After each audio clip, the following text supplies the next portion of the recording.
నమస్కారం. నేను ఎప్పటి నుంచో ఎదురు చూస్తూ ఉన్నా.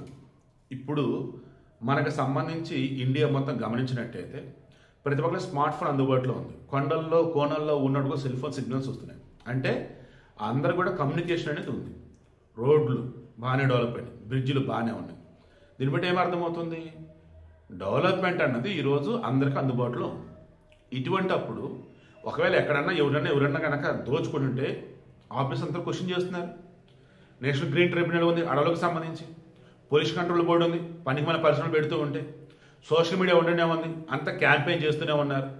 ఇటువంటి మూమెంట్లో కూడా ఇంకా అడవులలో ఉంటూ అడవి బిడ్డలను కాపాడుతామంటూ పర్యావరణ విధ్వంసాన్ని అడ్డుకుంటామంటూ గన్నులు చేతబెట్టి ఇంకన్నాళ్ళు అడవుల్లో ఉంటారు. కామ్రేడ్స్ రండి, లొంగిపోండి, లొంగిపోవద్దు, వచ్చి జనజీవన స్రవంతిలో కలిసిపోండి అని చెప్పేసి మొత్తుకుంటూ ఉన్నాను నేను.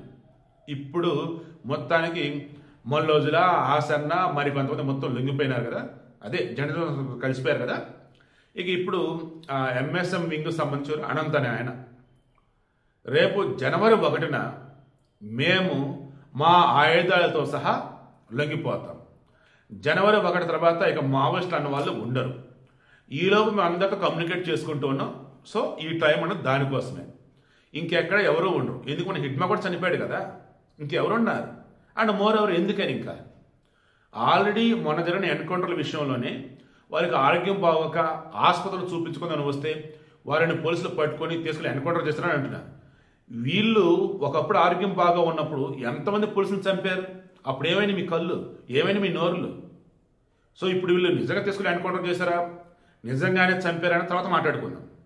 నేను ఎవరికి సపోర్ట్ చేయట్లా, బట్ ఐఎమ్ ఆల్వేస్ పోలీసులు సపోర్ట్ నేనైతే. ఓకేనా? వాళ్ళు మంచోళ్ళు ఉన్నారు, చెడ్డోళ్ళు ఉన్నారు కాదనట్లా. ఈ మావోయిస్టులు మంచోళ్ళు చెడ్డోళ్ళు ఉంటూనే ఉంటారు.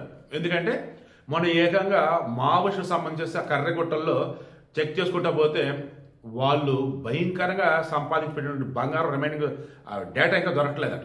అవి ఎక్కడ ఉన్నాయంట. ఏంటంటే బ్యాకప్ కోసం మొత్తం డబ్బుని బంగారంగా మార్చారంట. ఏంది మరి అది?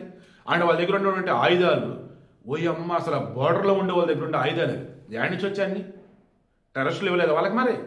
సో అంతిమంగా ఈరోజు నేను కోరుకుంటున్నది మన సమాజ స్థాపన కోసం, నవ సమాజ నిర్మాణం కోసం రాజ్యాంగం మనకు కల్పించిన హక్కులతో నిర్మించుకుందాం, సాధించుకుందాం. సో ఇప్పుడు వాళ్ళు ఏమన్నారంటే, ఏ రాష్ట్ర ప్రభుత్వం అయితే లొంగిపోతున్నటువంటి మావోయిస్టులకి జనజీవన స్రవంతిలో కలిసిపోతుందని చెప్పేసి ముందుకు వస్తున్న వారికి మెరుగైనటువంటి సౌకర్యాలు కల్పిస్తారో, రివార్డు ఇస్తారో, ఉపాధి ఇస్తారో వారి దగ్గర మేము లొంగిపోతామని అన్నారు. అలా మరి రాష్ట్ర ప్రభుత్వం అన్నప్పుడు తెలంగాణ, ఛత్తీస్గఢ్, ఒడిస్సానా, మధ్యప్రదేశ్, మహారాష్ట్ర, ఏపీనా, మరి ఎవరు ముందుకు వస్తారో, ఎవరు వీళ్ళకి బంపర్ ఆఫర్ ఇస్తారో చూద్దాం. బట్ ఐఎమ్ షూర్ రేపు 2026 జనవరి 1 నాటికి మావోయిస్టులు అన్న వాళ్ళు ఉండరు. ఇక మీదట నక్సలైట్ రహిత, మావోయిస్ట్ రహిత భారతదేశంగా ఉండబోతుంది మన దేశం. అమిత్ షా, మోదీ, ఎన్డీఏలో భాగమైనటువంటి అన్ని పార్టీలు కలగలిపి దీనిని సాధించాయి.